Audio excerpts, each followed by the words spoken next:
नमस्कार, star channel में आपका स्वागत है। मैं हूं किरण वर्मा। तो दर्शकों, जैसे आप जानते हैं कि हम कोई ना कोई विषय लेके आपके सामने रूबरू होते हैं। आज हम जम्मू स्पीक्स में बात करेंगे एपीजे अब्दुल कलाम, जो हमारे भारत के 11वें राष्ट्रपति थे और मिसाइल मैन के नाम से भी उन्हें जाना जाता था। इसकी जानकारी देने के लिए इस वक्त मेरे साथ हैं कश्मीर टाइम आप ग्रुप के जीएम संजीव केरनी जी हैं इस वक्त मेरे साथ। उनसे हम जानेंगे कि क्या थी उनकी जीवनी। एपीजे अब्दुल कलाम थे जो हमारे राष्ट्रपति थे 11वें भारत के। आपका स्वागत है जी। जी नमस्कार किरण जी और सभी साथियों को नमस्कार। तो आपके माध्यम से मैं ये कहना चाहूँगा किरण जी, सबसे पहले हमारे एपीजे कलाम, जिनका पूरा नाम था अब्दुल पाकिर जैनुलब्दीन कलाम, तो उनका जन्म जो है 15 अक्टूबर 1931 को तमिलनाडु के जैसे एक छोटे से टापू पे, एक छोटे से कस्बे पे उनका जन्म हुआ था। उनके पिताजी जो थे वो एक कश्ती चलाते थे। तो चूंकि एक छोटी फैमिली से पैदा हुए कलाम साहब, तो उनके लिए अपना जीवन का निर्वाह करना थोड़ा मुश्किल था। जो मेरा मैं समझता हूँ कि आपको बताने का जो मकसद है, जो मेरा एक एजेंडा जिसे कहते हैं, वो इसलिए मैं आपको बताने जा रहा हूँ कि कलाम साहब ने भी अखबार वितरण का काम किया है। क्योंकि मैं वितरक समाज से जुड़ा हूँ, तो मैं ऑल इंडिया लेवल पे वितरकों के लिए काम करता हूँ। तो इसलिए मैं ये कहना चाहूँगा कि जो कलाम साहब थे, उन्होंने भी एक वितरक का रोल अपने जीवन में किया है। हालांकि कलाम साहब हमारे भारत के गणतंत्र के 11वें राष्ट्रपति बने। उससे पहले उन्होंने डीआरडीओ और इसरो में 40 साल तक उन्होंने काम किया है। तो उन्हें मिसाइल मैन से भी जाना जाता था। मैं कलाम साहब के लिए ये कहूँगा कि जैसे कलाम साहब की प्रारंभिक शिक्षा जो थी वो अपने गांव में ही हुई। उसके बाद वो मद्रास इंस्टीट्यूशन ऑफ टेक्नोलॉजी में उन्होंने अपनी उच्च शिक्षा प्राप्त की। 1960 के दशक में वो एक वैज्ञानिक के रूप में काम करने के लिए आगे आए। तो उनके जीवन से जुड़े बड़े किस्से हैं। सबसे पहले जो हमारे वितरक समाज से जुड़ा किस्सा है, मैं आपसे केरनी साहब, मैं चाहूँगा कि काफ़ी सारे लोगों को नहीं पता होगा कि जैसे वितरक की आपने बात की कि हमारे जो कलाम साहब थे वो वितरक थे, तो इसकी शुरुआत कैसे की थी उन्होंने, इसके बारे में थोड़ा दर्शकों को बताएं। हाँ, ये अच्छा प्रश्न है आपका किरण जी। कलाम साहब का ये था कि कलाम साहब जब पढ़ रहे थे तो उनके लिए अपना जीवन निर्वाह करना बड़ा मुश्किल था। एक छोटे परिवार से थे। तो उनके एक चचेरे भाई आप कह सकते हो, शमसुद्दीन साहब थे। शमसुद्दीन साहब जो थे वो एक सोल डिस्ट्रीब्यूटर थे अखबार के। तो वो जिन दिनों ये इमरजेंसी हुई, तो इमरजेंसी के दौरान क्या हुआ कि जो मद्रास में ट्रेनें जाती थी वो रुकनी नहीं थी। अब जिस ट्रेन से उनका अखबार आता था शमसुद्दीन साहब का, तो वो ट्रेन वाले क्या करते थे, उस बंडल को ऐसे चलती ट्रेन से फेंक देते थे रोड साइड पे। वो शमसुद्दीन को वो बंडल उठाने के लिए बड़ी मुश्किल होती थी। उसके लिए उन्होंने कलाम साहब को किया था और उन्होंने वहाँ से वेतन लगाया था, जिससे उनके वो जो वेतन जो है आगे चल के उनके जीवन में बड़ा काम आया।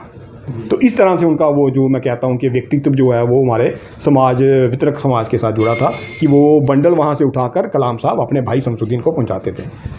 दर्शकों, जैसे आपने देखा कि वितरक से भी जुड़े हुए थे हमारे कलाम साहब, जो 11वें राष्ट्रपति थे हमारे भारत के और मिसाइल मैन के नाम से भी उन्हें जाना जाता था।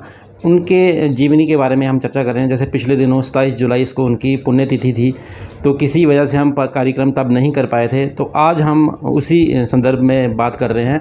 तो क्या कहेंगे और क्या थी उनकी जीवनी के बारे में, क्या कहेंगे? देखिए किरण जी, कलाम साहब के व्यक्तित्व के बारे में मैं आपसे कहूँगा तो सुबह से शाम हो जाएगी, तो वो उपलब्धियाँ गिनाते। लेकिन ये कुछ बातें जो मैं कहना चाहूँगा, देखो एक सबसे बड़ी बात जो आज के हालात में मैं समझता हूँ कि कहना बहुत ज़रूरी है। जिन दिनों कलाम साहब पढ़ते थे तो उनके स्कूल टाइम की ये बात है। वो अपनी पाठशाला में जाते थे, तो पाठशाला में वो सबसे आगे वाले डेस्क में अपने एक मित्र के साथ बैठते थे। वो जो मित्र था वो जनेऊ पहनता था, कलाम साहब एक टोपी पहनते थे, जिससे ये आपको इंडिकेशन जाती थी कि वो एक मुस्लिम है। अब उस स्कूल में जो अध्यापक बदला गया, पुराने अध्यापक की जगह नया अध्यापक आ गया। जब नया अध्यापक आया, उसने देखा यार ये हिंदू ब्राह्मण लड़के के साथ ये मुस्लिम बैठा है, तो उसको कुछ ये बात, मैं कहते हैं जैसे वो कहते हैं, ये बात कुछ हज़म नहीं हुई। उसको भी ये बात कुछ हज़म नहीं हुई। तो उसने क्या किया कि कलाम साहब को उठाया और पीछे वाले बेंच पे बिठा दिया। अब जैसे स्कूल का समय ख़त्म हुआ, दोनों मित्र स्कूल के बाहर मिले तो दोनों को बड़ा दुख हुआ, यार ये क्या है, इसने क्या किया ये। दोनों ने फैसला किया कि घर जाके अपने अपने माता पिता को ये विषय बताएंगे। अब इन्होंने अपना विषय अपने अपने घर में जाके बताया होगा।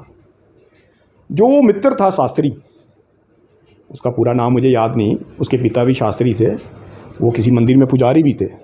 तो वो पिताजी आए, उन्होंने अध्यापक को कहा कि आप हमारे बच्चों को ये कौन सी पाठशाला पढ़ा रहे हो, ये विद्या हमारे बच्चों को नहीं चाहिए भैया। हमारे हिंदुस्तान की पहचान है, हमारी राष्ट्रीय एकता है, मज़हब नहीं सिखाता आपस में बैर रखना। तो फिर उन्होंने दोनों को साथ बिठाया और उसके बाद उस अध्यापक को भी कहते हैं कि बड़ा रियलाइज़ हुआ कि मैं ये कौन सी पाठशाला बच्चों को पढ़ाने जा रहा था जी। तो ऐसे ही बड़े किस्से हैं उनके जीवन में। केरनी साहब, कलाम साहब थे जो वो बच्चों के साथ बड़ा प्यार करते थे, इस संदर्भ में क्या कहेंगे आप? देखिए, बच्चे तो सभी को प्यारे लगते हैं, अच्छे होते हैं, लेकिन कलाम साहब को ये लगता था कि वो जिस बच्चे को देखते थे तो वो ये सोचते थे कि ये भी मेरी तरह आगे जैसे उनका ये भी एक मानना था कि अपने बच्चों को ज़्यादा लाड प्यार मत दो, उनको जीवन जीना सिखाओ। मतलब आप जब अपने बच्चों को जितनी जल्दी रिस्पॉन्सिबिलिटी डाल दोगे ना, बच्चा उतना ज़्यादा रिस्पॉन्सिबल होता जाएगा। आप देखते नहीं बड़े बड़े घरों में बच्चों के ऊपर रिस्पॉन्सिबिलिटी डालते हैं कब, 30 के बाद 40 के बाद, तो फिर उन बच्चों को आगे टैकल करना नहीं आता ज़िंदगी में। तो ये थोड़ा सा है कि उनका कहना था कि बच्चे को आप जितनी जल्दी रिस्पॉन्सिबल बनाओगे, देखो जैसे उन्होंने खुद छोटी सी उम्र में अपनी पढ़ाई के दौरान काम शुरू कर दिया था, तो इन लोगों को पता है। अच्छा, एक किस्सा और सुनाऊँगा आपको। जब कलाम साहब की MIT में, मद्रास इंस्टीट्यूशन ऑफ टेक्नोलॉजी में उनकी एडमिशन हुई, ये अपना सिलेक्टेड लिस्ट में आ गए थे। अब वहाँ पे आगे पढ़ाई को जारी रखना इनके लिए मुश्किल हो रहा था, क्योंकि वहाँ पे एडमिशन फ़ीस थी 1000। अब उनको लगता था कि मैं पिताजी को बोलूँगा और पिताजी इतना बोझ उठा नहीं पाएंगे। कलाम साहब परेशान हो गए, लेकिन वो कहते हैं कि उस समय मेरी बहन वो आगे आई, उसने हाथ का कंगन या कुछ चूड़ी वगैरह अपनी बेच के तो उसको 1000 रुपये दिए थे। उसके बाद कलाम साहब की एडमिशन हुई थी, तो अपनी वो बहन का बड़ा रिगार्ड करते थे इसके लिए भी। ये भी एक कितनी बड़ी बात है ये। तो ये कलाम साहब के बड़े किस्से थे। दूसरा, मैं अपने वितरकों के लिए ये कहूँगा कि हमारे, देखो मैं आपसे एक बात कहना चाहूँगा। पिछले दिनों हम लोग दिल्ली में, हमारे एक्स मिनिस्टर थे जो भूतपूर्व लेबर के, संतोष गंगवार जी, उनसे मुलाकात हुई थी हमारी फरवरी के माह में। तो मैंने उनसे कहा था, देखिए मंत्री जी, 1947 में हमें आज़ादी मिली थी, ठीक है। आज़ादी से पहले भी हमारे जो वितरक थे ना, ये तब भी इनके लिए मतलब जीवन की परिभाषा यही थी कि सुबह 3 बजे उठना है, नहा के 4 बजे अपने सेंटर पे पहुंच के अपनी अखबार लेके आगे आपको वितरण करना है, ठीक है ना। आज भी उनके जीवन की यही परिभाषा है कि सुबह 3 बजे उठना है, 4 बजे आपको अखबार लेके सेंटर से सारी जगह अखबार वितरण करनी है। तो मैं कहना लगा कि देखो, पूरा हिंदुस्तान 70 सालों में कितना बदल गया, लेकिन हमारे वितरक के लिए कोई परिभाषा नहीं बदली। उनके लिए आज भी जीवन जीने का वही ढंग है, जबकि उनका एक अहम रोल रहा है हमारे समाज में। देखिए, 47 से पहले वो हमारे क्रांतिकारियों को अवगत करवाते थे कि गोरी सरकार के क्या मंसूबे हैं। समाचार पत्र वितरण करके वो हमारे क्रांतिकारियों को बताते थे कि गोरी सरकार के क्या मंसूबे हैं, उनकी क्या नई नीति बन रही है। तो वो हमारे समाचार पत्र वितरक ये अपना अखबार वितरण करके उनको अवगत करवाते थे। उसके बाद आज देखिए, आज आपने कितनी कितनी परेशानियाँ देखी, कितने कितने बुरे दौर आए हमारे देश में, कितने संकट आए। आज ये कोरोना महामारी का संकट था, तब भी हमारे वितरक एक क्रांतिकारी की बात ही अपना दायित्व पूरे जिम्मेदारी के साथ निभाते रहे। तो मेरा कहने का मतलब ये है कि तात्पर्य है कि हमारे वितरकों के लिए मैं यही कहूँगा, उनको भी कलाम साहब की तरह एक जुनून के साथ, एक ज़िद्द के साथ काम करना है। भले आपका समय निकल गया है, आप अपने बच्चे के लिए सोचिए, आने वाले समय में वो कहीं प्रोफेसर बने, साइंटिस्ट बने, कलाम साहब की तरह भारत का राष्ट्रपति बने। क्यों कहते हैं ना, वो एक पत्थर तो तरबियत से उछालो यारो। तो वो आपको अपने अंदर एक महती शक्ति पैदा करनी है। जैसे कलाम साहब का कहना था, एक शेर वो कहते थे, सीढ़ियाँ उनको मुबारक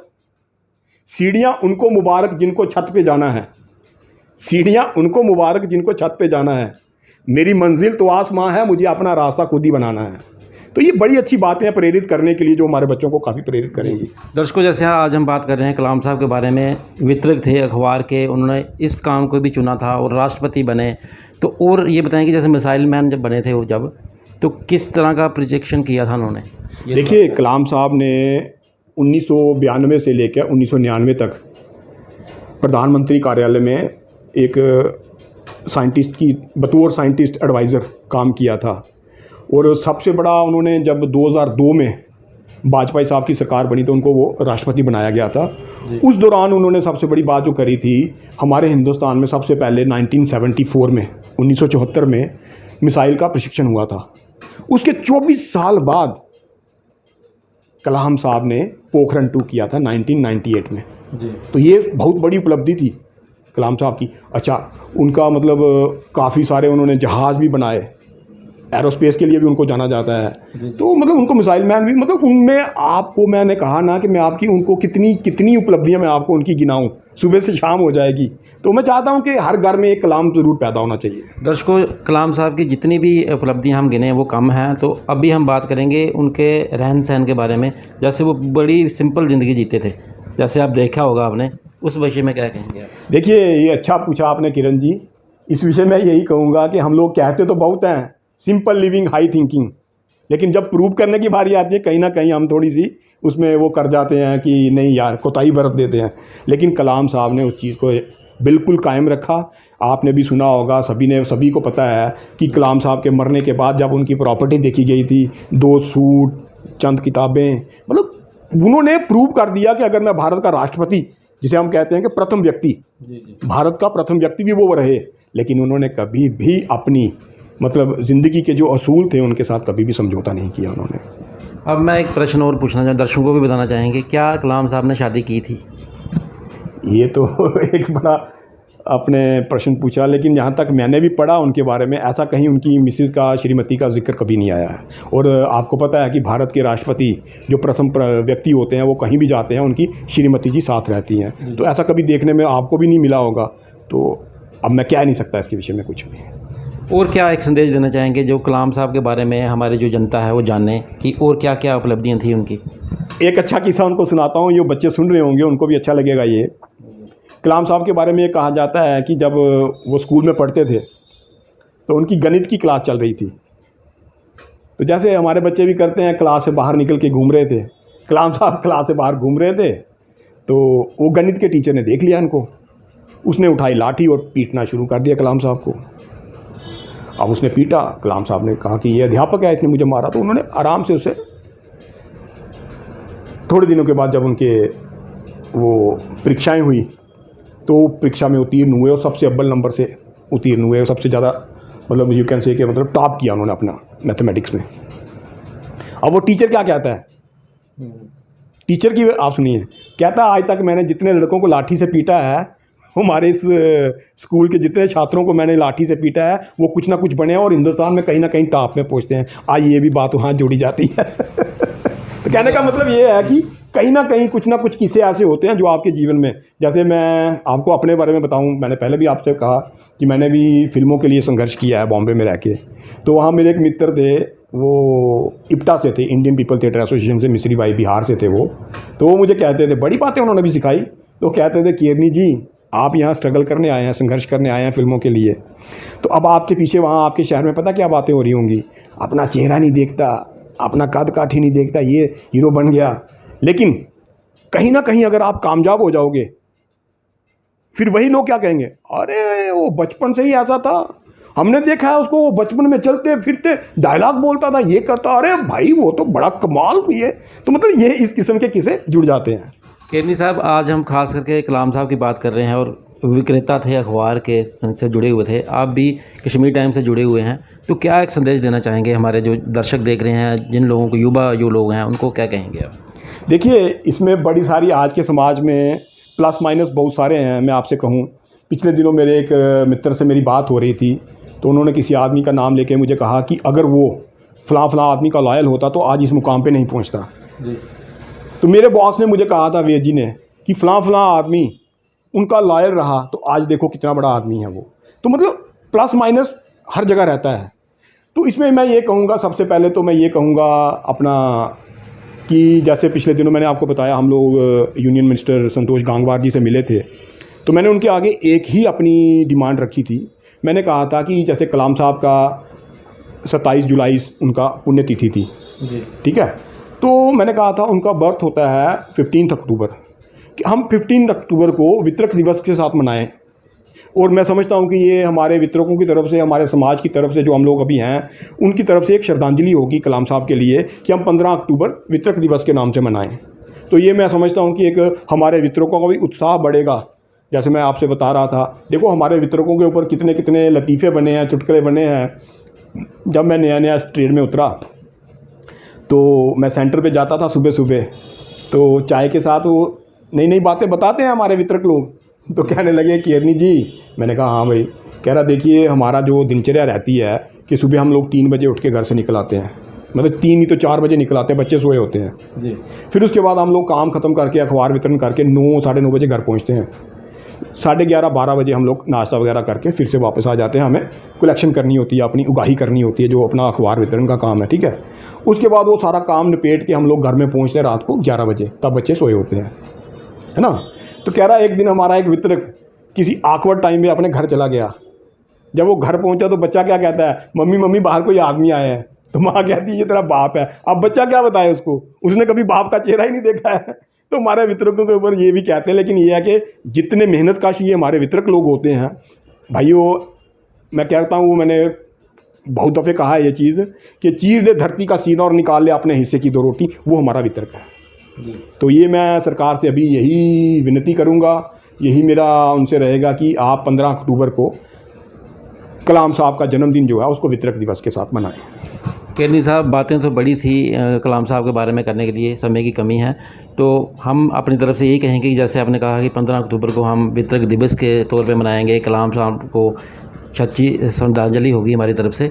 तो हमें उम्मीद है कि ये जो आपका ड्रीम है ये पूरा हो। तो आपका बहुत बहुत धन्यवाद। धन्यवाद किरण जी। लेकिन ये है कि वो कहते हैं ना, कौन कहता है कि आसमान में छेद नहीं होता, कोई पत्थर तो तबीयत से उछालो यारो। तो वो पत्थर उछालने की ज़रूरत है। जब मैं वितरक समाज से जुड़ा था, मेरे प्रति भी लोगों ने बहुत कुछ कहा, लेकिन जो मेरे अंदर जो मेरा टैलेंट है वो तो ना मेरे से कोई छीन सकता है। ठीक है, मैं स्टोरी भी लिखता हूँ, तो बड़ा मैंने आपको बताया ना कि प्लस माइनस बड़े रहते हैं इसमें। कहीं आपको फ़ायदा होता है, कहीं आपको नुकसान होता है, तो आपको हर चीज़ के लिए तैयार रहना पड़ता है। जी, धन्यवाद। Thank you. दर्शकों, जम्मू स्पीक्स में जैसे आपने देखा कि कश्मीर टाइम ग्रुप ऑफ के GM थे मेरे साथ, संजीव केरनी जी थे। इन्होंने यही कहा कि कलाम साहब को हमारी तरफ से सच्ची श्रद्धांजलि यही होगी कि 15 अक्टूबर को वितरक दिवस के तौर पे मनाया जाए। तो हमें उम्मीद है कि आज की चर्चा आपको पसंद आई होगी। फिर मिलेंगे एक नए विषय के साथ। नमस्कार।